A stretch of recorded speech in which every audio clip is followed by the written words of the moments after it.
All right, welcome in everyone. It is time for Total Bases. It's Monday morning. We kick off a new week. Thank you guys for tuning in on Saturday. Our first Saturday show had, I think, more viewers than we get during the week. So that Saturday 11 a.m. time slot must be pretty popular. For the time being, though, we fit into the Wager Talk programming at 9 a.m. Eastern during the week. So this is the time we will be on Monday through Friday. And then, of course, on Saturday, we will be back in the 11 a.m. slot. I am still in Indianapolis. As you can see, I've got my UConn Huskies jacket on. I will be at the final tonight. But before the very late tip-off for the final, we got a big baseball game, a World Series rematch from last year, the Dodgers and the Blue Jays. I'll go to Bryan Leonard to start us off. I talked about it last week. I said the Blue Jays might be looking like a fade, and they went out and got swept by none other than the Chicago White Sox. Do you see them bouncing back at all here? Well, we got Robleski going on the mound for the Dodgers. He's a lefty, and while he's mostly been used as the long man, he starts every once in a while, and I really like him. I think he's a very good pitcher. He's much better than Hiroki Sasaki, who I faded again. And Scherzer's going for Toronto. That guy, I don't know how old he is, but he continues to go out and give good efforts, surprising efforts. I'd love to have a guy like that on my team. So you got the Dodgers at Toronto. Toronto, as you mentioned, the offense is really struggling a little bit right now. The success they had a couple of days ago was all the bottom of the order guys. So a lot of the key players at the top of the order for Toronto are in a little bit of a slump. Last thing you want to do when you're slumping is go up against this Dodgers pitching staff. I think the line is fair here for the Dodgers. We're looking at basically 140 favorite, something to that range. Total 8.5 to the over, 9 to the under. But I think the Dodgers are going to have some success here. As much as I like Scherzer, going against this Dodger offense is a little bit tougher than some of the other teams that they played. And I know Toronto wants this game. I know the country of Canada wants this game because they thought they had it. And hey, to be honest with you, we thought they had it too. I think all three of us thought that Toronto was going to advance. But the Dodgers find a way to win. And coming off of that series against Washington, I bet either the Dodgers or the over in every single game. In fact, I've won off. As you notice, I'm not wearing my glasses today, so I've won off 7 straight winners in baseball now. So it just takes time, and you get a little streaky early in the season. But right now, I'm seeing it very well, so I didn't wear my glasses today. But I do like the Dodgers here. If you can get it at 140 or less, I think it's a decent bet here. Is that Toronto pitching staff right now is in a major hurt, so I'll take the Dodgers in this one. Let's get Tokyo Brandon in here. I mean, I'll say quick too, Brian. You know, we kind of came on Friday struggling a little bit. I went 5-0 in baseball this weekend. Took a horrible beat in my college basketball bet yesterday with Tulsa, who could not inbound a ball and then goes into overtime and loses and fails to cover the 5.5. But I made up for it with a 5-0 baseball weekend. So again, the ebbs and flows. Hopefully we bring that into this week as well. Let's get Tokyo Brandon in here. I know TB was seeing it extremely well that first week. So how was your weekend? And talk to us about Dodgers, Blue Jays. Weekend was kind of a break-even kind of weekend, coming back to earth a little bit. And I do have a 5% play today, but it's not in this game. So I'll talk about this game. I did make a free play video on this game. It's on WagerTalk's YouTube channel, or it will be later on. And kind of 100% agree with Brian. A couple of more points to make on it. The Blue Jays they struggle against lefties. Robleski's a lefty. I do love Scherzer, and every guy who's ever played baseball with him says they all say he's the greatest teammate they've ever had. So yeah, would be a great guy to have a beer with. He's a great pitcher. He's an awesome pitcher, but he's in the twilight years of his career, and his numbers against the Dodgers throughout his career, so not bad. The thing is, after you get swept by one of the worst teams in Major League Baseball, well, okay, Adam's going to have a problem with me saying that the White Sox are one of the worst teams in Major League. Okay, you're catching yourself at least. You see, you know.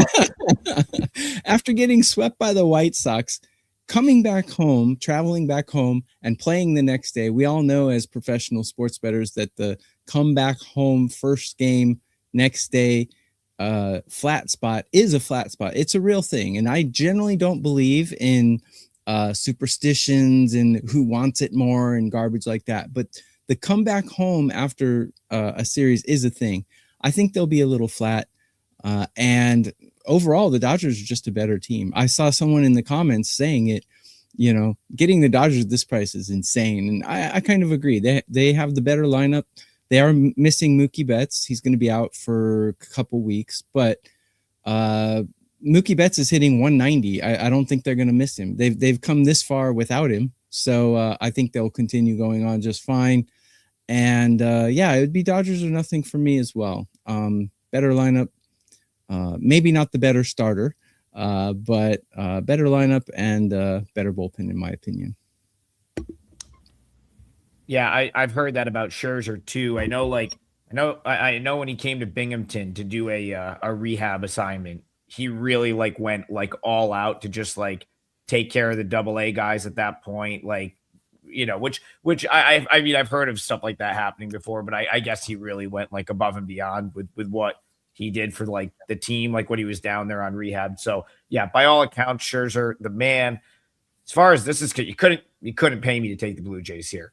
I don't think the Dodgers is some great value. I think it's right where it's supposed to be. Minus 140 seems like, that's what it is kind of where I'm at with the number. But it kind of goes back to what I'm saying last week. Cody Ponce goes down. The pitching depth was already somewhat compromised coming into the season. You Savage, Bieber, Barrios on the IL. They bring up Lazaro Estrada like I expected. There's not a ton of pitching depth in that organization to begin with. So they came into the year thinking, man, we're probably good on pitching, even with the couple injuries.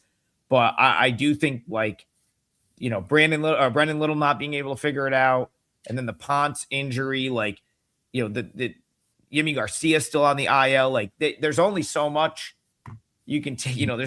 Even a good team like the Blue Jays, there's only so much you can take before that really starts to chip away at how good you actually are. Alejandro Kirk on the IL. I mean, they are quite banged up right now. And I think that's what I saw over the weekend was the Blue Jays team right now that's on the field is not the team that was the team that was priced as the Blue Jays coming into the season. It's not the team that won the World Series, that went to the World Series last year and came a step away from winning. Bo Bichette not even there anymore. Of course, he's now in New York. So number for me was where it was supposed to be, kind of what I would expect it to be, but you could not put me on the Blue Jays right here. It would have to be Dodgers or pass for me. All right, let's go to Jose Perez. Let's get in the chat here. We'll start rattling off chat questions for the rest of the show. I'll go to TB on this one just because we have another chat member complimenting you on your wardrobe. Said your wardrobe is unmatched. Absolutely is. Can't argue with that at all. He likes the value on the Reds today. So that's a team that, got a head turn from me this weekend. Cincinnati Reds played great. The Marlins, I think, played pretty good in their own regard, even though I believe they dropped 2 of 3 in that series to the Yankees. So TB, I'm going to you. Reds, Marlins. Brandon Williamson, Jansen, Junk. How are you seeing this one? Yeah, on my Twitter, Tokyo _ Brandon, I already put out my pitcher OPS rankings, and at 3 a.m. Eastern, I'm going to put out my pitcher outs projections. So catch my Twitter. I am on the cover of Tiger Beat magazine on my Twitter today. It's kind of cool. I'm next to Leaf Garrett. So Adam, you probably never even heard the name Leaf Garrett, have you? You look a lot better now than he does. I'll tell you that. But Farrah Fawcett's on the cover too. So take a look at my Twitter and see all my rankings and stuff. And Junk has pretty good numbers against these Reds. Reds bullpen's playing a little better. Miami, man, they're playing really well. Who would have expected Miami to have the record they have right now? Reds are not hitting very well, and I'm not high on Brandon Williams, but Miami is coming off the road on an emotional win over the Yankees yesterday. They came from behind. I think it was the 8th inning they came from behind, and they came back and won, and now they're going back home and playing an not really early game, but they're playing right away. They have no time to rest. So this is, again, the come home flat spot. So do you believe more in the team that's hot, or do you believe more in the come home flat spot is kind of the question here. I'm not really sure what to make of it. But I know Miami's playing better than the Reds, but again, some people in the chat have referred to it. Could be a flat spot. So might stay away. Bryan, I'll bring you in on this one because I've got a opinion here too, but I want to go to you first. The Marlins, I think they're right where we kind of expected them to be. Kind of an easy start to the season from a scheduling standpoint. 2 very reasonable opponents, and then they dropped 2 of 3 at Yankee Stadium. I know I kind of expected them to get one of those, so they do steal one in the end. I guess I was more surprised, Bryan, in the fact that the Rangers, the Reds, a team I do like, swept the Rangers, another team that I'm pretty high on this year. So I've got an opinion, but I want to hear yours first. Tell me how you're looking at Reds Marlins. Well, Jansen Junk is a guy who's picked up about 2 miles an hour on just about all of his pitches in spring training. That was the thing before he didn't have that ability to strike people out. Now with that additional velocity, there's a lot of guys that I speak to that are really excited about him. The only thing you would have to think after playing in Yankee Stadium, you would have to think they have a little bit of a letdown coming back, as Brandon had talked about, coming back home here. I think the price is favorable to Miami, but I don't know if I'm going to get there. Williamson's a lefty. Didn't pitch a lot last year, but he's a guy that can match this game. Maybe the under possibly, but it's probably not going to make my card. But that's the way I'm looking at it. Junk's a guy right now that there's a lot of buyers out on him right now. I'm one of them. I like Jansen Junk. Listen, the Marlins completely. This goes back to. I mean, we've talked about it like almost ad nauseum on this show. How good that Marlins development system is now with Peter Bendix coming over from the Rays. This is now, I think, year like 3 or 4 since he's been there. And it's just that it's night and day to what they had there prior.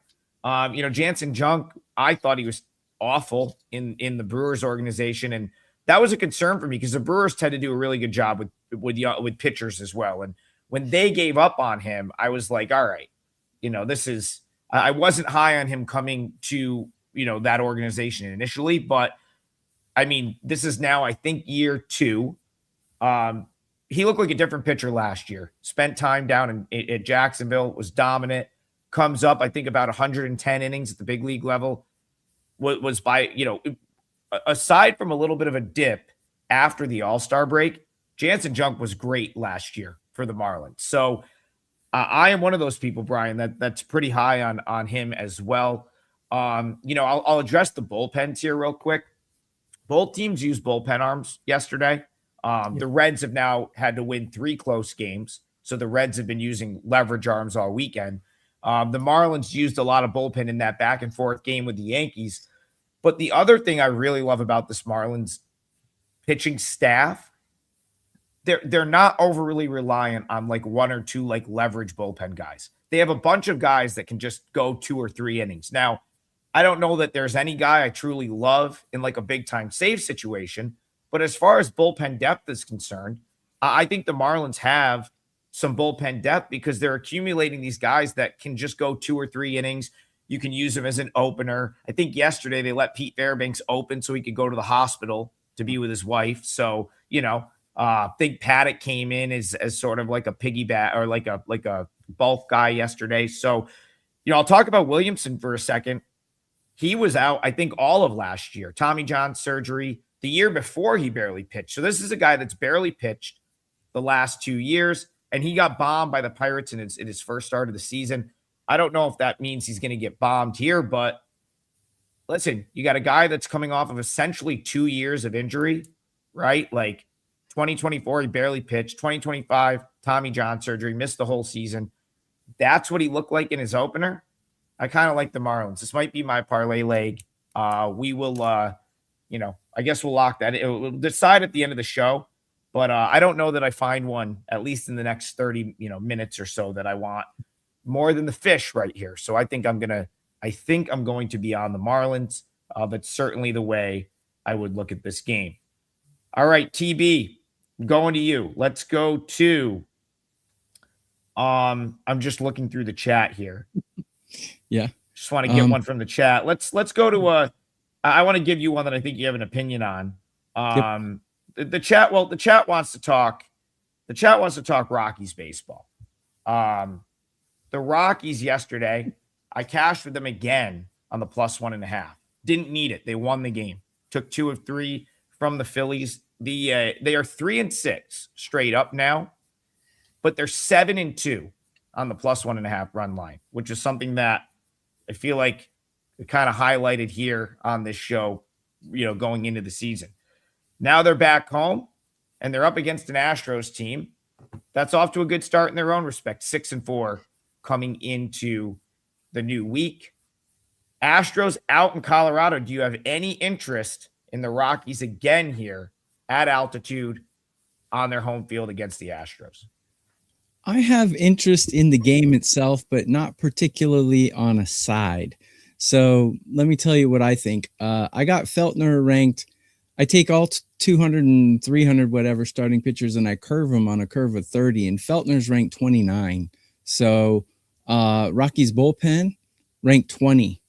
Astros bullpen ranked 5, and Astros are crushing the ball right now. And look, I didn't expect them. I actually expected the Astros coming into the season to regress a little bit, but they've been smashing it. I mean, smash. So I got them ranked number 1 in hitting right now in current form. Their team total is only 5.5. I think that's really low in Colorado. They've been putting up 9s and 8s in other places, and they're facing Feltner and this bullpen.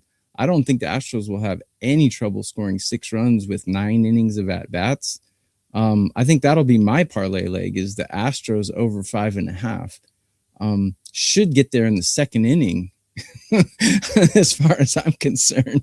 So I don't know the odds on it. I'll look them up while you pass it to Brian. But yeah, I think Astros over 5.5 seems really low to me.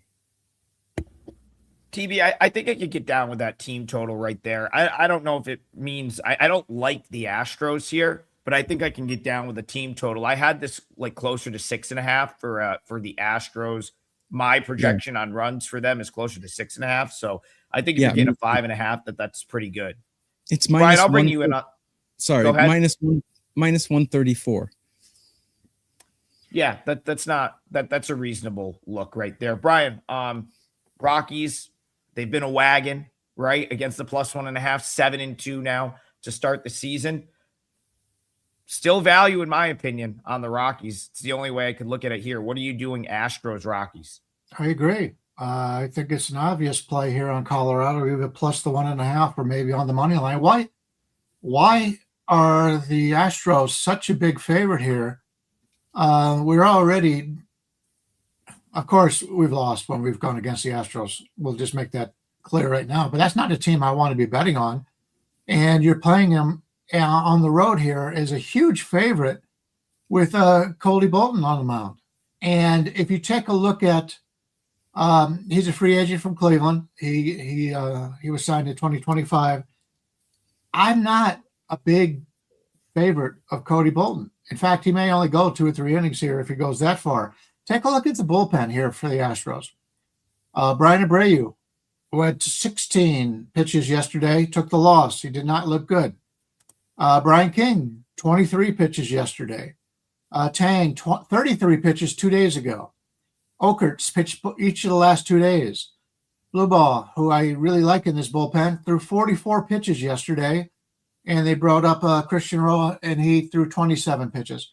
So the only guys who didn't pitch pretty much yesterday or the day before are Ryan Weiss and Rodri Munoz, and they pitched on Friday throwing 38 and 40 pitches. So the Rockies are going to get to this Houston pitching staff in this game. Catching them as a home underdog here, I have no problems betting the over in this game, and I think that the betting people have been doing that. It opened at 9.5 minus 120, and now I'm seeing 10.5. So they're also like the over, but I'm not trusting Houston in this game. If I play this game from a side perspective, I'm either playing Colorado in the first 5 or Colorado in the full game. Yeah, I mean, again, goes back to what I said at the beginning of the year. The Rockies, they're even with the fact that they will be one of the worst teams in the league this year in terms of like win-loss record. They're probably, maybe they win 65 games, maybe they win 60 games. Let's say they win 63 games, okay? That would be a 20-game improvement on what they did last year. That I think the books are having a difficult time pricing that, because that, I mean, to have a 20-game jump, like they're still getting priced like they were last year. And they haven't, it's almost been the perfect storm. And I'll bring Brian back in here. It's almost been the perfect storm, Brian, because they came out and lost some one-run games. So it's like, had they started 7-2, which is what they are against the +1.5 right now, you would see a line shift already. But they haven't. They've lost a lot of close games. So for the time being, you're still getting that big time value on the +1.5, which is kind of what we said right out of the gate. Yeah, I can buy into the 63 wins. Let's just say 60. Houston, I think, is a 75, 78 win team. So you've got a team 15, 18 games better on the road with a guy who's not even in your starting rotation coming in with the bullpen all used up. There's no way they should be this high of a favorite in this game. And granted, when you're playing underdogs, especially when the total is 10.5, you're going to see a lot of variance. Colorado could win this game 10-0. They could get blown out 15-0. It could happen. But from a value standpoint, that's how you got to be able to win in Major League Baseball, is figuring out what the actual percentage of the time this team is going to win this game and compare it to what the line is. And that's clear bargain on Colorado here. I want to go to this chat question quick, because I don't know that so Danzo says, you guys are missing the obvious here. It's the altitude of Colorado. The Phillies scored 10 on the first 5 innings of game 1, and then only 3 from the 6th inning on Friday through Sunday. Like, I guess, like, I don't really understand what we're missing. It's like the Phillies just didn't hit. I mean, listen, if the altitude only matters if you're putting the ball in play and then elevating the ball, right? Like if you're swinging and missing, and it's like the Phillies just didn't have great at bats all weekend, and yesterday was the same thing. So just to go back to Tokyo Brandon's point, I don't think that just because the Rockies had a couple good days from a pitching standpoint, or a team like the Phillies didn't hit against them, the Phillies never take that series seriously for whatever reason. I remember the Phillies went and struggled out in Denver last year too. But it's like, just because there was a couple low scoring games, don't think that this couldn't be 9-8 very quickly. And that's kind of why, even though I like the Rockies +1.5, I was saying Tokyo Brandon's probably got a good bet with whatever team total he takes, because I mean, you probably, the altitude only is held down for so long. You're not going to see many low scoring games in Colorado. I think the total's 10.5 or 11. TB's probably right. It's probably 6-5 in the second inning somehow. Like, just Seems like that. I mean, because again, that's why I haven't bet the Rockies yet. It's not like I'm like overly confident in Feltner, but like Brian said, what do you have to be confident about the Astros here? Yeah. And why would you lay 1.5 with them? That seems like an insane bet right there. Yeah. So I don't know. I just want to bring that up because, again, I just don't think, one series to another, one game to another. There's a lot of history that says there's going to be runs in this ballpark. Phillies just didn't hit this weekend. Small sample size.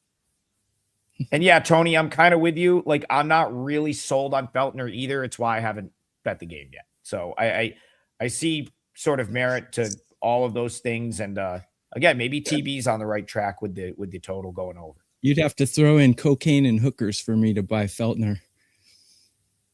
Yeah, but it's like you don't even have to, but like you shouldn't be looking at it like, oh, I've got to back Feltner. It's not like they're gonna leave him out there for 6 innings. It's that they would go to whoever is up next, and you're still getting a run and a half against like just a guy that's arguably worse than Feltner, right? Like, Brian, go ahead. True.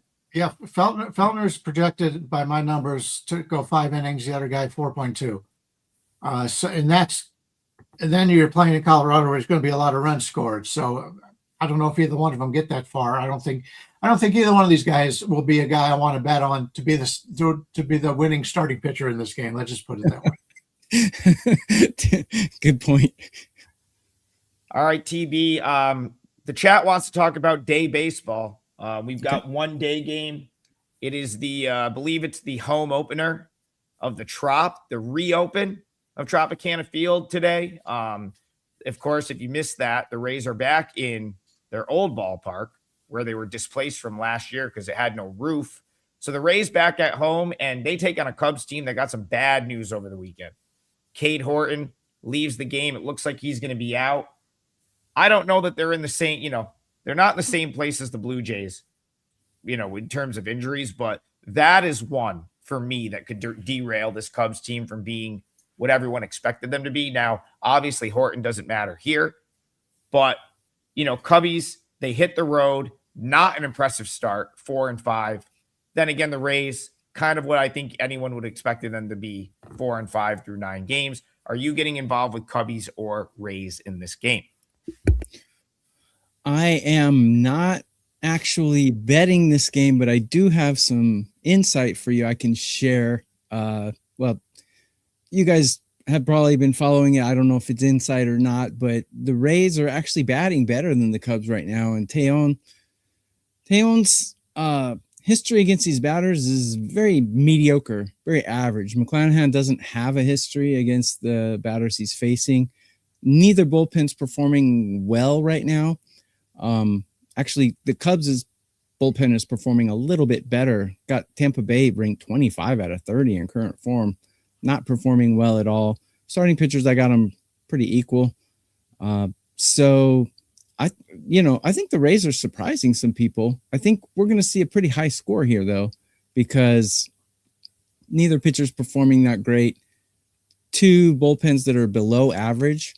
And we got one lineup that's above average, which is Tampa Bay in current forms. And the Cubs actually are a little more talented than Tampa Bay in the lineup as far as I'm concerned. So they should be coming back to their normal form quite soon.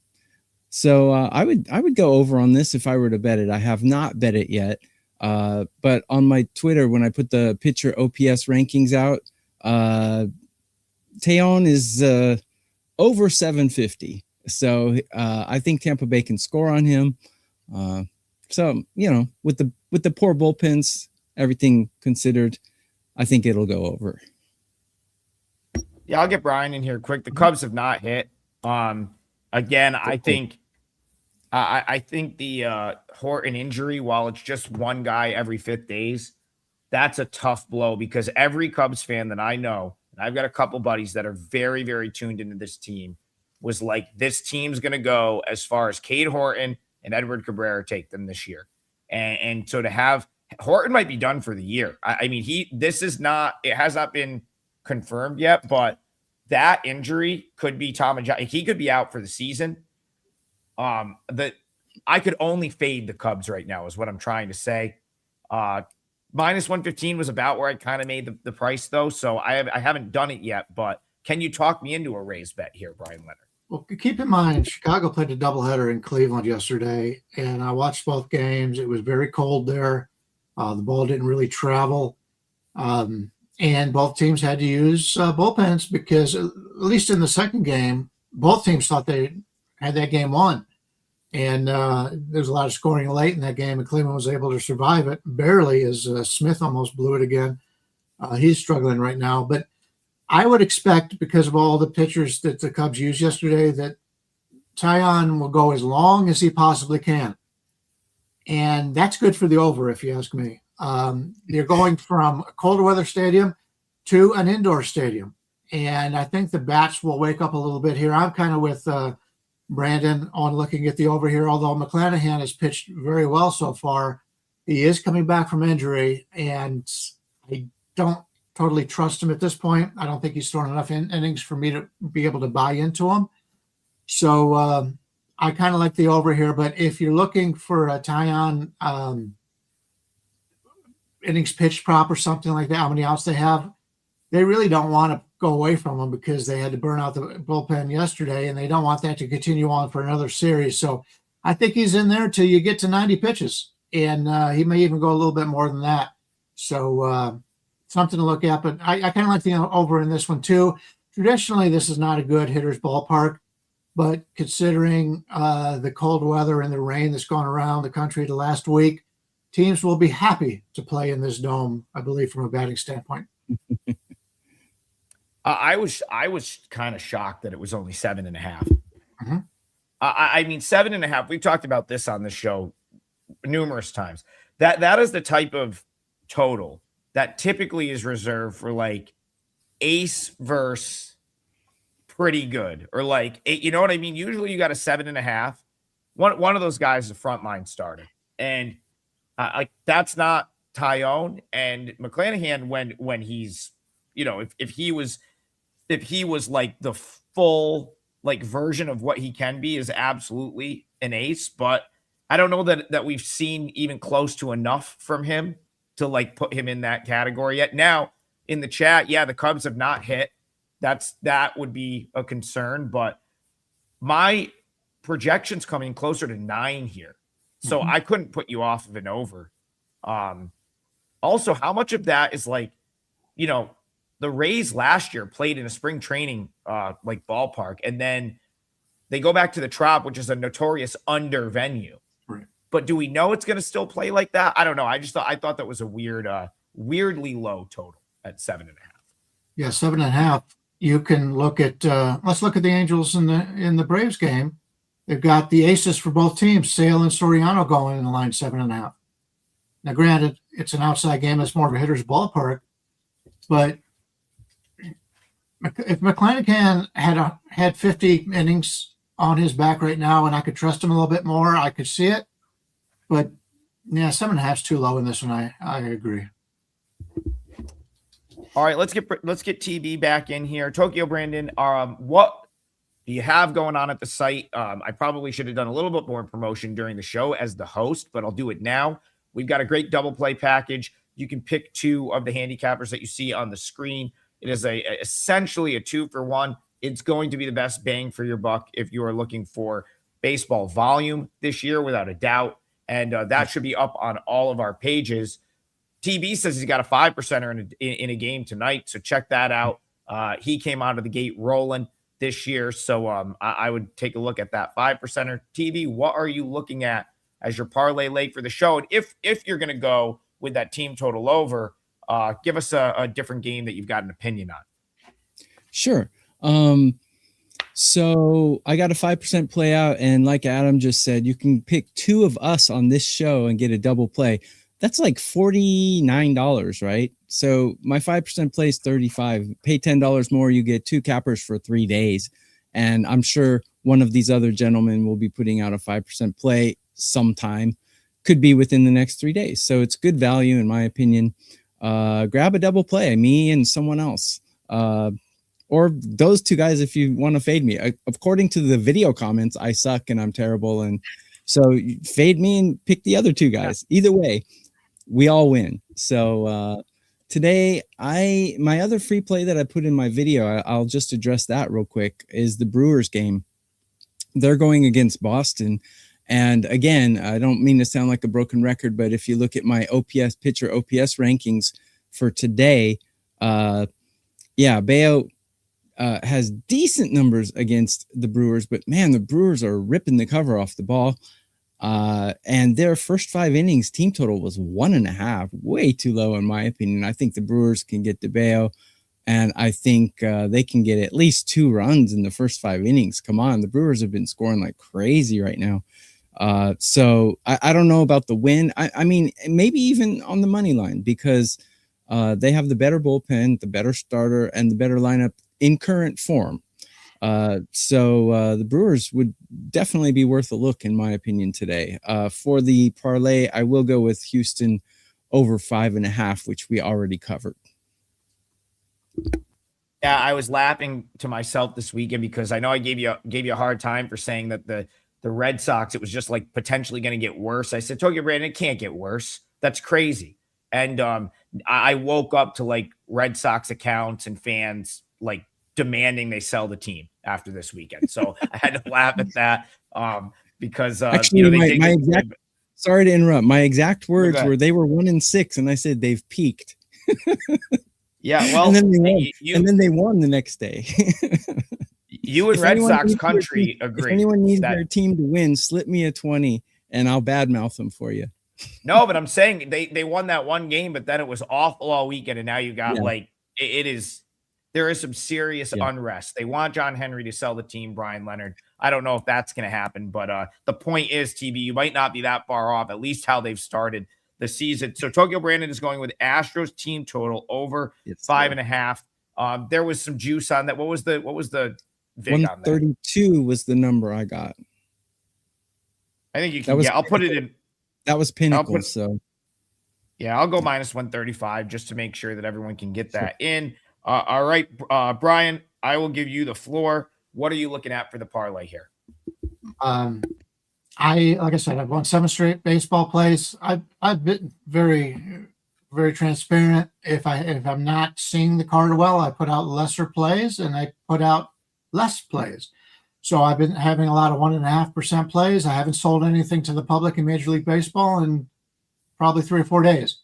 Well, I like today's card, and I think we've got some nice underdog plays today. But I'm going to give you a favorite on the card today, and maybe you can explain to me why this line is where it's at. But San Diego's at Pittsburgh here. German Marquez is going for the Padres, the former Colorado Rocky, going against Bubba Chandler, and the Padres are the Pirates are about a 130 favorite here. 130, 128 to 135, something in that range. Total of 8.5. Why is the line so low here? Pittsburgh, if you've been watching them since their star recruit Connor Griffin has come up to the Major League Baseball, they have yet to lose a game, and he has yet to get a hit after his first at bat. He's had 1 hit so far for the Pirates, and just having him in the lineup, and I talked about this, is just showing the team, the other players on the team and the fans that they're willing to bring him up and pay him now. And it's really working out for Pittsburgh. And, you've got what could be, not Skeens is your ace, but Bubba Chandler's probably, along with Ashcraft, your second best pitcher on this team. And you're getting him at home here in this price range. I don't want Marquez. I've seen enough of him over the years. Granted, he pitched in Colorado. I understand that, but when he's gone on the road, he has not been anything special. And we're catching him now in this price range. This line should be at least 10 cents more, if you ask me. So I think there's plenty of value here on Pittsburgh at home, a team it's a young team that's starting to believe in themselves. And, after O'Neill had such a bad defensive game early on, he's knocking the crap out of the ball. He hit another 2 home runs yesterday. They got him bad to lead off. This is a team right now I want to be on, and that's the Pittsburgh Pirates. So I'm going to lay let's just call it a 133. I'll give them the benefit of the doubt. 133 on Pittsburgh here as the home favorite against San Diego. Well, we can just talk about this game because I'm going to use one that we've already talked about. So let's stay on the topic of the Pirates for a second. Like the Rockies, they're the other team that has pretty much on a daily basis been priced incorrectly. Mm-hmm. The fact that and now there's actually been a shift here because over the weekend, minus 105 against the Orioles, same thing the next day that, I played him on Saturday. I shied away yesterday because I was worried about some bullpen usage, kind of piling up, but they went out and won 8-2. So They didn't even need the leverage bullpen guys. So now coming into today, which is the game that we're most interested here, kind of breaking it down on the show, they they don't have those same bullpen issues coming into today. Chandler's an absolute stud. And again, the point I'll continue to make is Connor Griffin, like getting him into the lineup it would be the equivalent of a team going out and getting like a blockbuster bat at the trade deadline, like the best bat on the market. I know he hasn't like had a great last couple of games, but that is how good he is. And the books have just not adjusted for him being up there yet. And yeah, I'm with you, Brian. Even at minus 130, I kind of have this closer to minus 140. So I do think you have a little value there. And I'm very pro Pirates. Tokyo, Brandon, you're nodding. Pirates, Padres. What did you have on this one? Yeah, pretty similar opinions. The Pirates are hitting really well, and the Padres are not. The Padres have the bigger names in their lineup, but they're not hitting. They're not producing at all. They kind of got lucky, in my opinion, yesterday. Manny Machado kicked a ball, and so that was just kind of funny, but funny way to win a game. But the Padres started scoring yesterday. Doesn't mean they're a good scoring team. The Padres do have a good bullpen, but I've got – this is funny. Like, as long as we've been doing this show, I rank my pitchers 1 to 30 on a curve. The lowest ranking ever was 29.5 or something, and I've got Marquez ranked 30. He's the worst ranked pitcher ever that I've ever ranked. So the thing is, though, he does have a good career OPS against these batters. So it's kind of a plus and minus. But like I said in a previous show, those OPS numbers, the caveat is that those numbers could be 10 years old. So he does have a 500 OPS against these batters in what is it? Quite a large sample size, if I'm not mistaken. How does he have a large sample size against this lineup? 27 at bats. He's got 485 OPS. So take that with a grain of salt. It's a small sample size, but I mean, yeah, no, it is what it is. Yeah, I mean, 27 is not a huge sample size for something like that. It is what it is. But and those numbers could be from 10 years ago, so we don't know. Jeremy Marquez has been pitching forever, so but this year he is a mess. He's a mess, and this could be another over as well. Bubba Chandler, I got him ranked pretty mediocre, but yeah, he's got a lot more upside than Jeremy Marquez, that's for sure. Anyone named Bubba is okay in my book. He's a stud. He will be. He's gonna be. I mean, the Pirate. You could be looking at a team if Jared Jones comes back and does what he's capable of doing. You could be Skeens, Chandler, Jones. Like Hunter Barco is like a big time prospect too, and he's in the bullpen. I mean, the Pirates have a chance. And the only reason I said that about their lineup is like I just didn't think that they would have had much exposure to him. You've got some guys that are, obviously he hasn't seen Griffin. Nick York hasn't been up for very long. And then you talk about the Pirates hitting the ball. Oh, Hearn is off to an insane start. Brandon Lowe has been awesome. Comes over from the Rays. Yeah, there's just a lot to like about the Pirates, Brian. I think you found a good one here. Yeah, and keep in mind with Marquez, I've got him rated 146 since the season started in pitchers. I got Walker Buehler at 139. Look what happened to Buehler yesterday. So, yeah, he's not a guy I'm looking to back. Pivetta, King, and Vasquez. Vasquez, another great effort out of him the other day. So he's your ace of this ball club right now. Who would have thought that coming into the season? Someone in the chat asked if I gave my parlay leg out yet. I have not decided which one it's going to be. I just know that it's going to be one that we've discussed. So I will stick with my first gut, which is the Marlins on the money line. I think we're looking at maybe minus 125. Does someone have a Marlins money line in front of them right now? I don't have my usual second screen, so I'm trying to operate off. Last I checked, it was 125. Yeah, 125. Anywhere from like 122 to 128. So yeah, you're in good shape there. Yeah, I just like I like, I know they've got to come back home, but the Reds coming off of a sweep, 3 close games. Marlins again. I still have some concerns with Williamson. Basically hurt for 2 years, did not look good in his first start of the season. So that'll be my leg. If you missed the breakdown of that, you can always go back at the beginning of the show at any time. WagerTalk YouTube channel. We appreciate all the likes, the subscribes, the comments over there. So keep those coming. It greatly helps the show. Greatly helps the show. If you are looking for the picks, those are over on the WagerTalk page. You can get any two of us at an extremely discounted rate. When there's someone that's got a 5% like Tokyo Brandon has today, I mean, it's so much more cost effective to just grab two. It's pretty much $10 more. Not only do you get the 5%er, but you get all of TB's plays plus all of another handicapper's plays for 3 days. So it's a tremendous deal relative to the cost of the big plays. That is the end of our show, and I will recap the parlay again. Tokyo Brandon's going Astros team total over 5.5. Bryan Leonard's got Pirates minus 130, and I'm going to be on the Marlins minus 125. That's our 3-teamer for today. If you're interested in the national championship game, UConn, Michigan, Rob Vino and I will be on in about 15 minutes to break down that game.